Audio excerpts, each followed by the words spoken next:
कलन के रे बिटिया कौनो तकलीफ त ना गन रे लेकिया कलश किए बाबू तकलीफ पूछत हुआ सुन ला। आंख से आंख चले लगल लड़किया बाप से बताओ कि यह गीत मास्टर का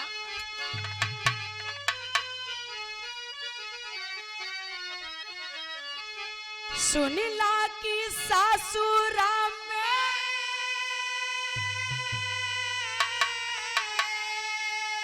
सुनिला की सासुरा में झुरा झुरा मोती झरे सासुरा में झुरा झुरा मोती झरे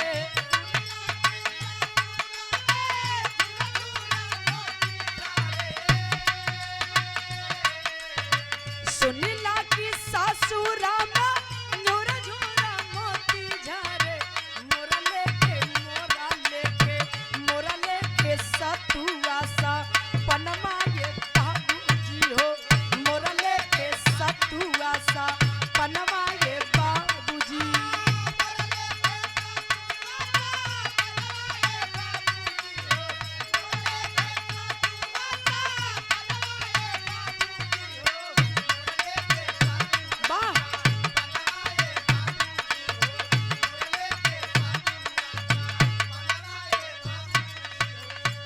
लेकिन गौर करेंगे बाबूजी बिरहा में कभी जी लिखते हैं भाव अब एक ही से बिरहा का कहानी सीरियस हो जाए।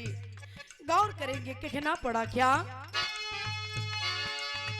10 दिन बीतल नाही सुधरल हालतिया हो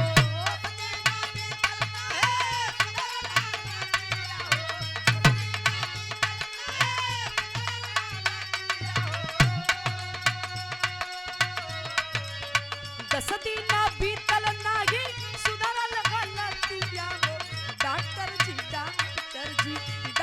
जी कहल छे ताई ये बाबूजी हो डॉक्टर जी कहल छे ताई ये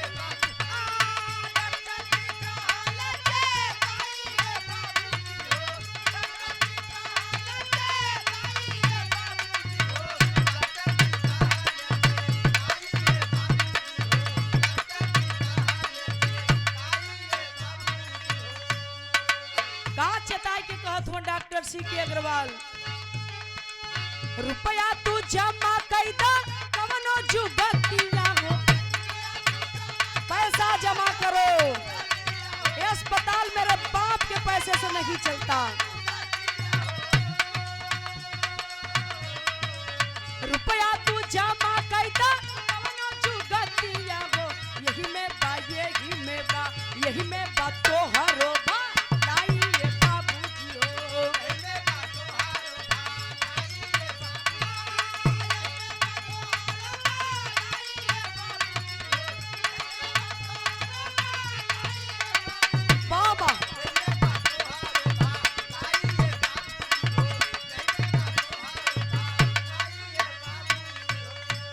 बोल पड़े सी के अग्रवाल किया है क्या मजाक बना करके रखे हो श्याम धरपाल ये अस्पताल कोई खैराती अस्पताल नहीं है ना ही मेरे बाप के पैसे से चलता गए पैसा जमा करो। बोल पड़ा श्याम धरपाल की रे डॉक्टर साहब मेरी पत्नी को आराम नहीं हो रहा है आप इलाज तो कर रहे लेकिन मेरी पत्नी जैसे की तैसे के उसे आराम क्यों नहीं हो रहा है। बोल पड़ा हुआ नीच डॉक्टर कि मैं भगवान नहीं हूं मैं एक इंसान हूं मेरा जो कर्म है मैं कर रहा हूं तुम्हारा जो कर्म है तुम करो पैसा जमा करो क्या मजाक बना करके रखे हो। रो रहा के श्याम धरपाल रोते हुए गरीब आदमी घर पहुंचा और दुइया बिस्सा खेत बेच देहलिस कलश की हमार दुल्हन ठीक हो जी खेत कबो कमाई के बना ले ना बना पाई तो कमाई के खिया ले आए हाय हाय बाबूजी जितना पैसा पौले है डॉक्टर का बिल बजट 10 दिन का कितना बनल रहल पंचो 10 दिन का उस सीके अग्रवाल का बिल आया था 80,000 रुपए बाबा सपनों में भी वो 80,000 एक साथ नहीं देखा था। श्याम धरपाल गरीब आदमी उस पहाड़ी क्षेत्र का रहने वाला आखिरकार खेतवा बेच के लेके अला जवन पौले हुआ कुल पैसा डॉक्टर के हाथ में रख दिल आए हाय हाय जिस दिन वह डॉक्टर को पैसा देता है उसी रात को 2 बजे वह उसकी पत्नी को अस्पताल से डॉक्टर निकाल दिया कहा मैं इसका इलाज नहीं करूंगा, इसे लेकर जाओ बनारस बीएचयू में इसका इलाज कराओ, यह केस मेरे बस के बाहर है, कुछ हो जाएगा तो मैं फंस जाऊंगा, ले जाओ इसका इलाज बीएचयू में कराओ। रो रहा है, गिड़गिड़ा रहा है श्यामधर पाल, लेकिन डॉक्टर सीके अग्रवाल नहीं सुना और उसकी पत्नी को 2 बजे रात को निकाल बाहर कर दिया। तो कवि जी एक लाइन तेरी से बड़ी ऊंची भाव लिखलन बाबूजी, कहाँ लिखल गई?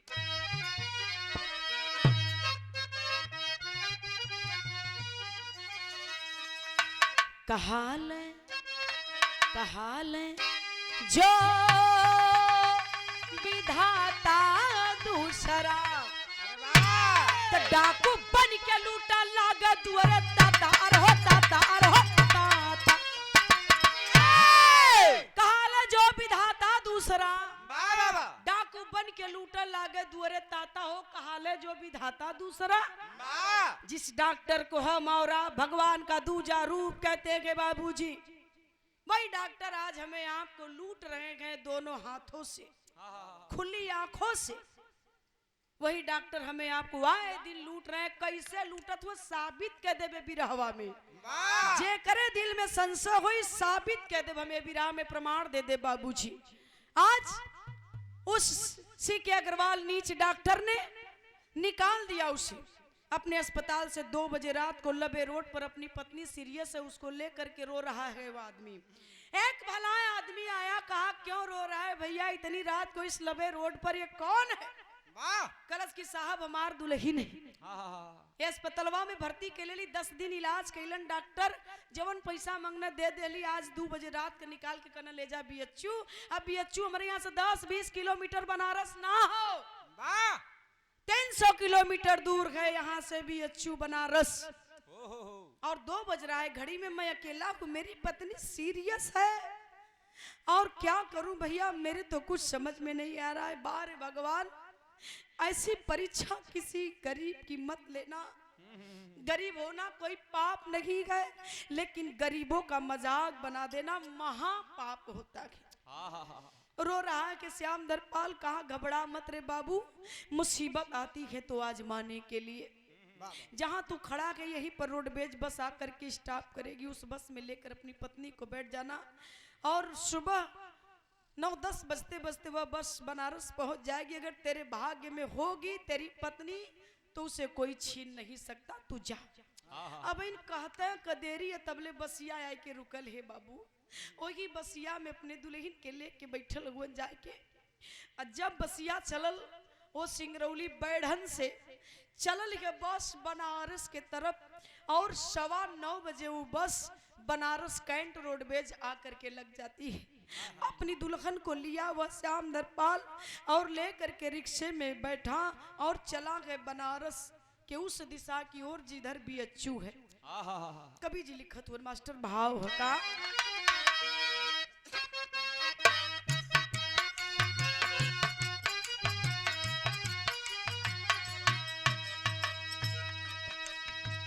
आई के बीएचयू भर्ती कैला दुलहिनिया हो, कैला दुलहिनिया हो।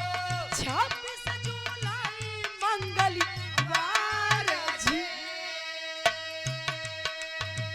31 जुलाई रहल मध्यराई सुना सजनवा महाराज, लागता बची नहीं हमरो जीवनिया हो, हमरो जीवनिया हो। तोर बूटा पिटिया के महाराज कैली हसादी सैया, फिर से तू दुनिया में, फिर से तू दुनिया में, मुन्नी का होना तिरस्कार जी। आखिरकार बीएचयू के डॉक्टरों ने उसे एडमिट तो कर लिया बाबूजी, आईसीयू वार्ड में लालती को एडमिट कर लिए बीएचयू के डॉक्टर। 26 जुलाई का वह दिन था और 31 जुलाई का दिन आ गया। मैंने पति श्याम धरपाल को बुलाई के लालती अपने बेड पर बैठाती है। बैठा के कलश की सैया बड़ा प्रयास कैला। 10 दिन तक वहां इलाज आपने कराया मेरा, और बीएचयू भी आप लेकर आए बनारस की धरती पर, और यहाँ भी आज 3 दिन बीत गया, चौथा दिन आज है। कलन लालती तू कहना क्या चाहती है? कलश की यह कहल चाहती, बस इतने कहल चाहती सैया कि हमार उम्मीद छोड़ता, मेरी उम्मीद छोड़ दीजिए स्वामी, अब मैं बचने वाली नहीं हूं। पकड़ लेता के मुंह को, चुप हो जा, चुप हो जा, ऐसे नहीं बोलते। क्या कह रही है? कलश की ना स्वामी, बस इतने कहल चाहती कि हमरे चल गईले के बाद हमरे बिटिया के कोनो तकलीफ मत दीगा, हमरे याद में अपन जीवन बर्बाद मत करिहा स्वामी। अभी तोर पूरी उम्र पड़ल है, अपन शादी कई के दुनिया बसा लीगा, हमरे लड़की की कोनो तकलीफ मत दिया स्वामी। लालती ये बात के अपने पति श्याम धरपाल से वही बेड पर आईसीयू वार्ड में कहत बे, जहां बीएचयू के डॉक्टर बगल में खड़े गए, रो रही है, आंख से आंख चलत बे, और श्याम धरपाल समझा रहा है कि नहीं रे पगली, अब इन 2 बिस्सा खेत बेच ले गई ना, जरूरत पड़ी तो अपने शरीर के एक अंग बेच दे तोरे बदे, लेकिन तो के कुछ होए ना देव रे पगली, तो के कुछ ना होई, तू घबरा मत, ठीक हो जाइबी। लेकिन दुल्हनिया कलश की ना स्वामी, अब ये तने बतिया तक कहले तबले भयल का मास्टर।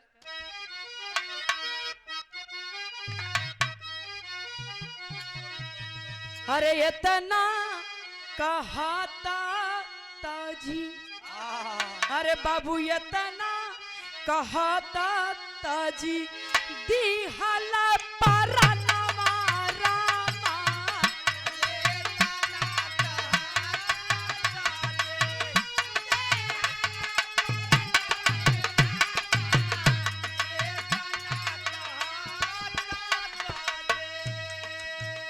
रोम श्याम धार जैसे, बारह से सबनवा रामा, श्याम धार।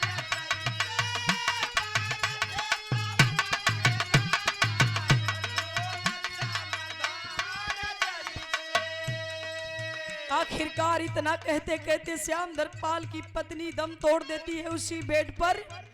मृत्यु प्रमाण पत्र बीएचयू का डॉक्टर लिया के दे दे श्याम धरपाल के हाथ में। मरने का दुख तो है, एक तरफ पत्नी छोड़कर चली गई, लेकिन उसे बड़ा दुख, उसे बड़ा झटका, कई हजार बोल्ट का श्याम धरपाल के तब लगल जब बीएचयू का डॉक्टर ये बात के कलन की जहां तुम इलाज करवा रहे थे श्याम धर, वो तेरी पत्नी को ठीक नहीं और बीमार कर रहा था। हाय हाय हाय, कई हजार बोल्ट का झटका लगल, पैर तले से जमीन खसक गई। के रे दुल्हन का इलाज करावत ही विश्वास पे अपने पत्नी का वो डॉक्टर हमारे साथ विश्वासघात कैलस। कहा कि समय रहते अगर आए होते श्याम धर तो तेरी पत्नी आज ठीक होती, लेकिन हमें दुख है कि हम तुम्हारी पत्नी को नहीं बचा पाए। ये लो मृत्यु प्रमाण पत्र और ले जाओ, अपनी पत्नी के लाश का अंतिम संस्कार कर दो। जे बाबा में मृत्यु प्रमाण पत्र रखले हुआ, सोचत हुआ 300 किलोमीटर दूर जाब यहाँ से अपने घरे लसिया का अंतिम संस्कार करे, तो क्यों ना इसी बनारस काशी के घाट पर अपनी पत्नी के लाश का अंतिम संस्कार कर दूं। लसिया लेके चलल हुन, कहाँ बाबू अब यही से उल्टी गंगा बह गेली। आवा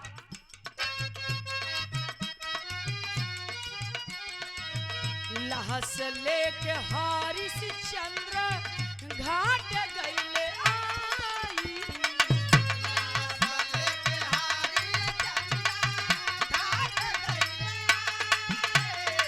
क्या बात है?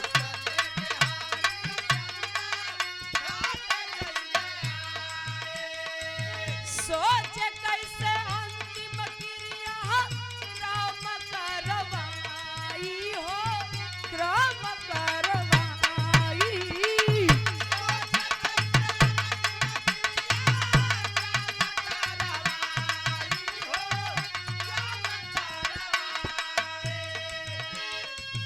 जब मैं अधेला नहीं बरसे सबनवा रामा, रतना कहता ताजी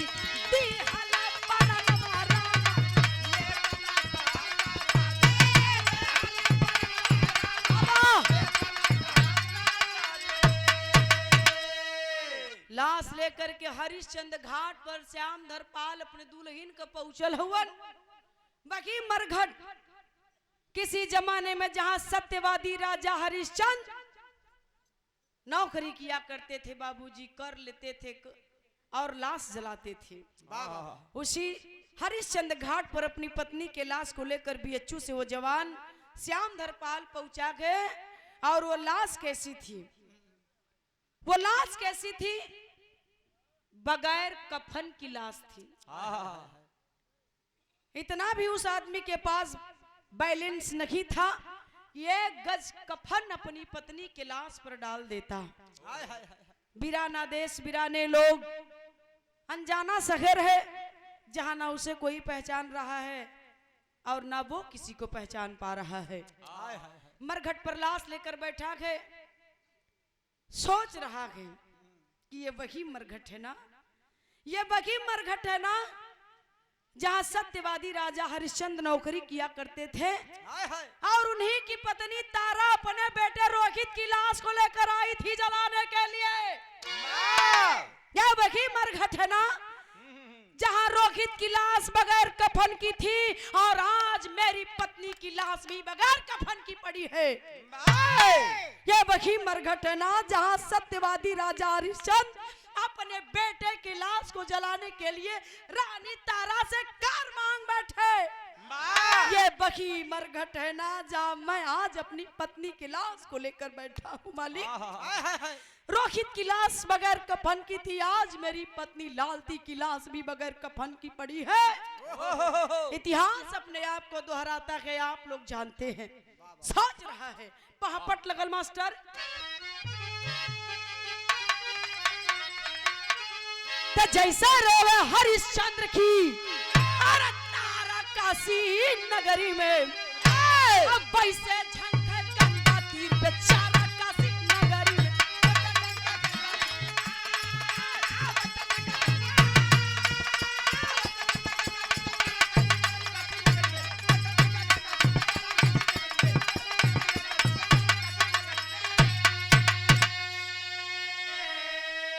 अरे लाश गोद में लिए श्याम धरी, सोच रहा सकुचाई हो तब तक हमारा सैलानी का बजर गईल बयाई हो। सोचा लागता जीवन से अरे हारा काशी नगरी में, अरे विपदा सुन के रोवा गंगा का धारा काशी नगरी में।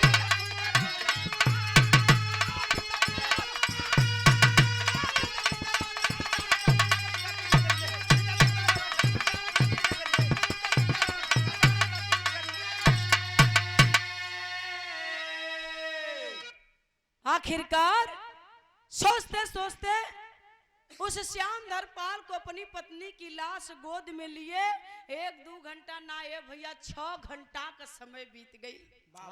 लोग आ रहे हैं, लाश को जलाते हैं घर चले जाते हैं, लाश को जलाते हैं घर चले जा रहे हैं। रेला लगा है ऐसा घाट है जिसकी चिता कभी ठंडी नहीं होती है, जिसकी अग्नि कभी बुझती नहीं है। वो घाट है बनारस का हरिश्चंद्र घाट। और ये जवान सिंगरौली 300 किलोमीटर दूर से अपनी पत्नी के लाश को लेकर उसी मरघट पर एक बेजान बेसहारा विपत्ति का मारा बैठा है। ये भाग दौड़ की जिंदगी में के करे टाइम बा कि केहू के लगे जाके ओकर हाल चाल पूछे। अगर परिचित है तो जो 2 मिनट समय दे देता है, लेकिन अनजानों से बात करने का किसे टाइम है साहब? किसके पास टाइम है? लेकिन है एक शख्स आया, उसके पास 2 घंटे से लगातार नजर गड़ाया। उसे क्या पता कि वो 6 घंटे से बैठा है, लेकिन ये 2 घंटे से उस पर नजर गड़ाया है और गया। कहा कौन हो, कहाँ के रहने वाले हो और कितनी देर से यहाँ बैठे हो? ये कौन है तुम्हारे साथ? किसको लेकर बैठा है तू? सवाल का लड़ी लगा दे। कलश की साहब, मैं एमपी का रहने वाला हूँ, सिंगरौली जिला मेरा घर है, ये मेरी पत्नी है, गुजर गई है। कलश की हाँ साहब, मेरी पत्नी है और गुजर चुकी है। तो कहा क्यों लेकर बैठा है? लाश का अंतिम संस्कार कर दे। कल पैसा ना साहब, आज भी चंद रुपयों में बनारस में विद्युत द्वारा लाश जलाई जाती है। कलश की साहब मेरे पास पैसा नहीं है, लाश का अंतिम संस्कार कैसे करूं? कलश की मैं पैसा दे रहा हूं, लाश का अंतिम संस्कार कर दे, तेरे गोद में लेने से जिंदा होने वाली नहीं है, जो जाना था वो चला गया। कलश की ठीक है सर, बिल्कुल आप अगर मदद करेंगे तो मैं लाश का अंतिम संस्कार जरूर करूंगा। कलश की ये तो बता कि ये तेरी पत्नी मरी कैसे, यही बतिए फंस गई। कलश की पैसा हम देते लाश जला दो, लेकिन ये तो बताओ कि ये मरी कैसे?